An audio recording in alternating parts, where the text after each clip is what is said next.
It's like you read something like Zanoni, and you can't help but get caught up in this whole idea of secret knowledge, right? Like there's this hidden current of wisdom just beneath the surface of everything. Yeah. Yeah, and Bulwer-Lytton even calls it out right at the start. That whole thing about the vulgar error of taking these mystical stories at face value. Makes you wonder what we might be missing, you know? Yeah. What's hiding in plain sight? Totally. I mean, people have always been drawn to this idea that there's more to reality than we see. Like there are these deeper levels of understanding that only certain people have tapped into. Like secret societies. Exactly. And Zanoni is full of it, right? I mean, the Rosicrucians, for example. To those guys. For our listener who might not be familiar, they're kind of this mysterious Western esoteric tradition, big on spiritual and intellectual development, that kind of thing.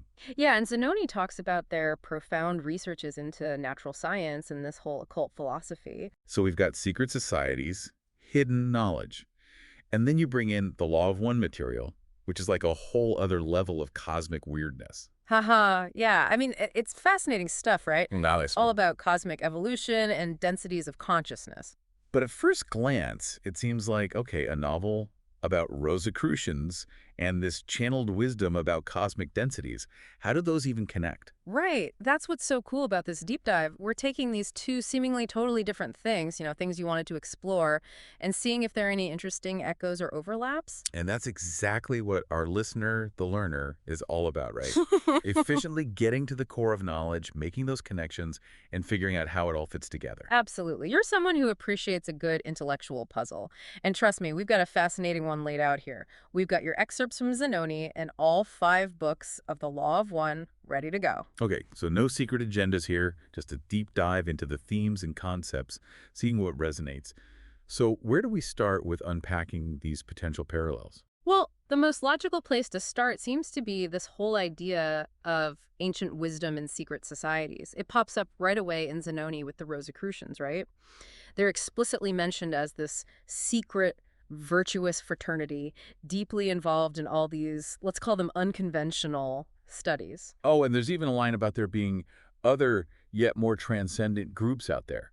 So it's not just the Rosicrucians, it's like this whole network of hidden knowledge passed down through these select groups. It definitely plays into this idea of a long lineage of esoteric wisdom. Oh, it's fascinating because we see a similar thread in the Law of One material, don't we, with the Confederation of Planets. Ah, yes, the Confederation. So Yeah. picture this. A collective of advanced beings who, according to this channeled information, claim to have contacted Earth cultures way back, like 11,000 years ago. And their goal, helping humanity heal what they call mind-body-spirit complex distortions. Basically helping us become more whole and integrated. Exactly. And they supposedly did this through various methods, including using crystals and, get this, influencing the construction of pyramids. Pyramids. That's wild.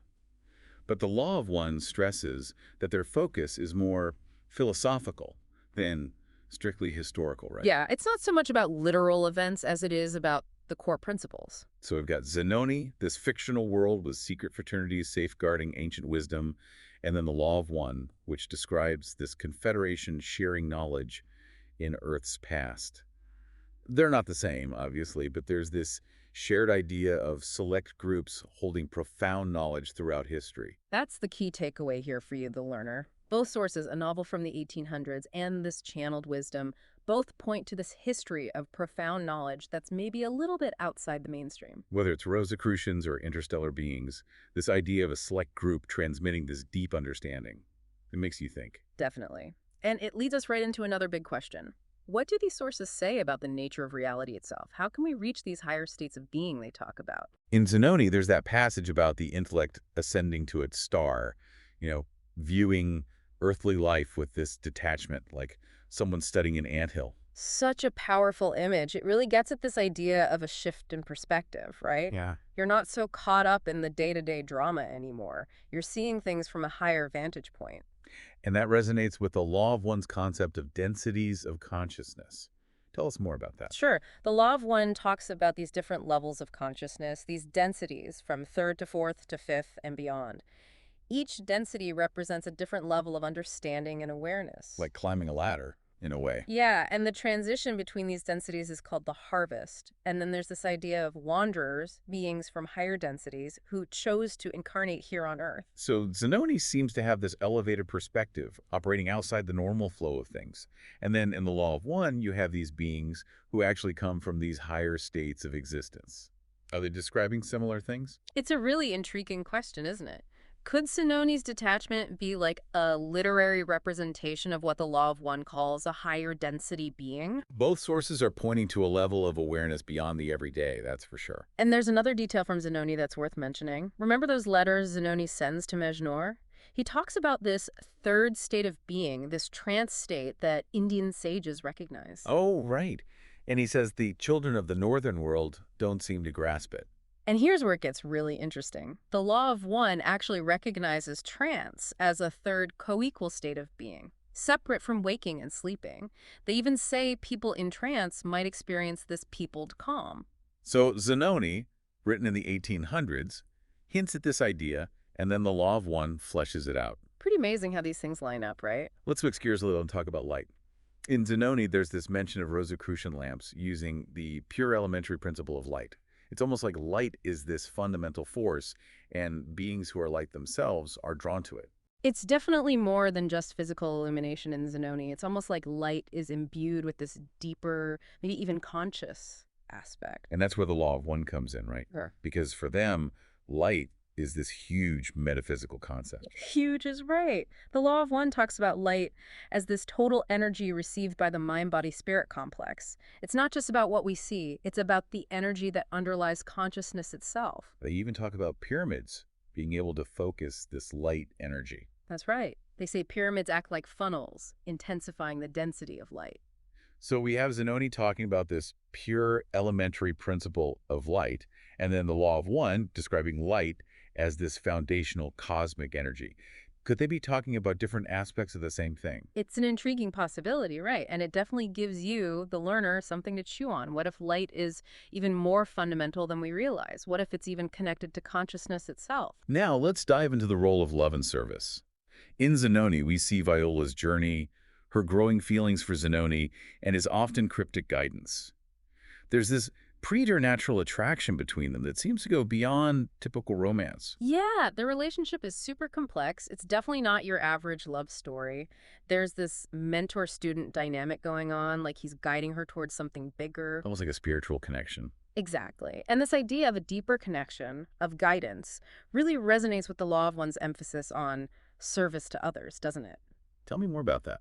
Well, the Law of One says that service to others is a primary way to evolve spiritually.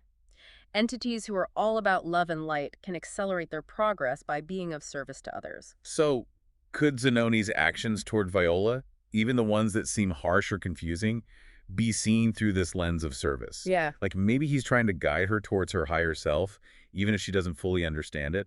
It's a really interesting way to look at their dynamic. Maybe Zanoni's actions are motivated by a desire to serve her highest good, even if it's not always clear to her in the moment. Okay, next up, fear. This one is super direct. In Zanoni, Mejnour warns, beware of fear. Fear is the deadliest enemy to knowledge. No mincing words there. It's pretty clear that fear is a major obstacle to understanding and growth in Zanoni. It holds you back, keeps you trapped in limiting beliefs. And the Law of One says almost the exact same thing. They say to avoid fear, especially when dealing with wanderers, and that fear is the deadliest enemy to knowledge.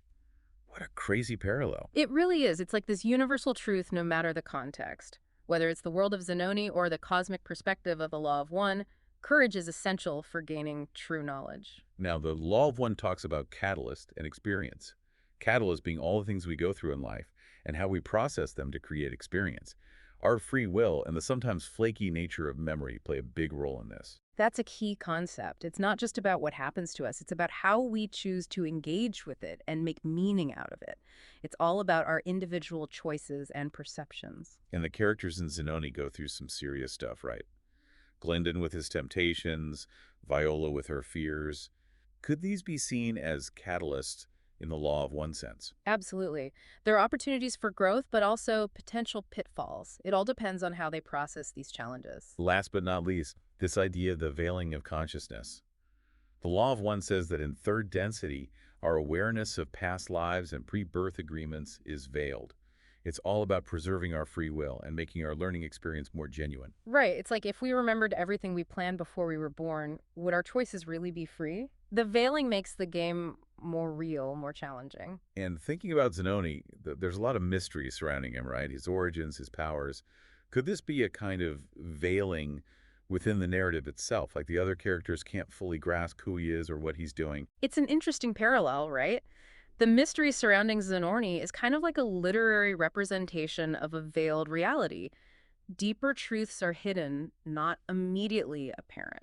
So we've covered a lot, haven't we? From ancient wisdom and higher states of being to light, love, service, fear, catalyst, and even the veiling of consciousness. We found all these thought-provoking connections between Zanoni and the Law of One. And remember, the learner, we're not saying these connections are definitive or that one source validates the other. We're just exploring the overlaps in the material you provided, trying to gain some new insights. Exactly. So here's a final thought for you to ponder. Could these two seemingly totally different sources, a 19th century novel and this channeled cosmic philosophy, both be tapping into some fundamental truths about reality, about our place in the grand scheme of things? Keep exploring, keep questioning, keep making those connections. That's what it's all about. Couldn't have said it better myself. Thank you for joining us on this deep dive. It's been a pleasure exploring these fascinating ideas with you. Absolutely. And thanks for sharing your sources and letting us be your guides. It's always a privilege to delve into such rich material.